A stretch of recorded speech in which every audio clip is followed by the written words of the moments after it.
നമ്മുടെ കുറ്റിച്ചിറ പ്രദേശം എന്ന് പറഞ്ഞാൽ കോഴിക്കോട്ടെ മറ്റു പ്രദേശങ്ങളിൽ നിന്ന് വ്യത്യസ്തമായ ഒരു പ്രദേശമാണ് കുറ്റിച്ചിറ. പൈതൃകമായിട്ടും കുറ്റിച്ചിറയ്ക്ക് പ്രാധാന്യമുണ്ട്, ചരിത്രപരമായിട്ടും കുറ്റിച്ചിറയ്ക്ക് പ്രാധാന്യം.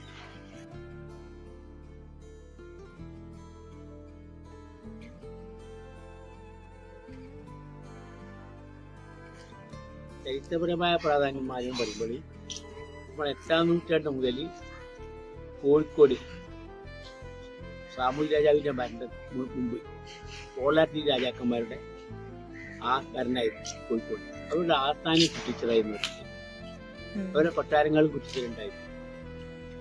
12-ാം നൂറ്റാണ്ടിലേക്ക് കൂട്ടിട്ടുണ്ട് സാമൂഹ്യ രാജാവ് ഭരണയിട്ടത്. അപ്പോഴും സാമൂഹ്യ രാജാവിന്റെ കൊട്ടാരം കുറ്റിച്ചിറുണ്ടായിരുന്നു.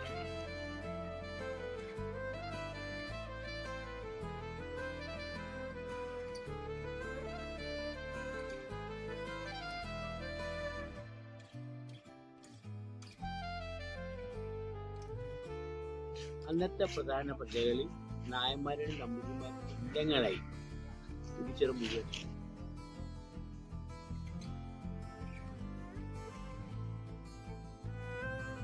ചിറന്റെ ചരിത്രം പറയുകയാണെങ്കിൽ ഈ പള്ളിക്ക് സാമൂഹ്യ രാജാവ് അനുവദിച്ച സ്ഥലം ഒരു ചേരി കുഴിയെന്ന് പറഞ്ഞു. ഈ കുഴി നികത്താൻ വേണ്ടിയിട്ട് ആ ഭാഗത്തു നിന്ന് മണ്ണ് വെട്ടിട്ടു. അന്ന് അവിടെ കുറ്റിച്ചിറ കൃഷി കാടായി.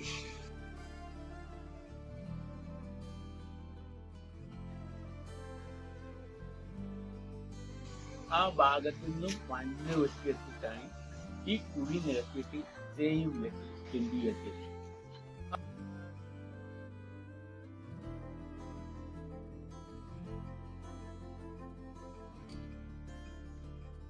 1758 ടിപ്പു സുൽത്താൻ കോഴിക്കോട്ട് വന്നു.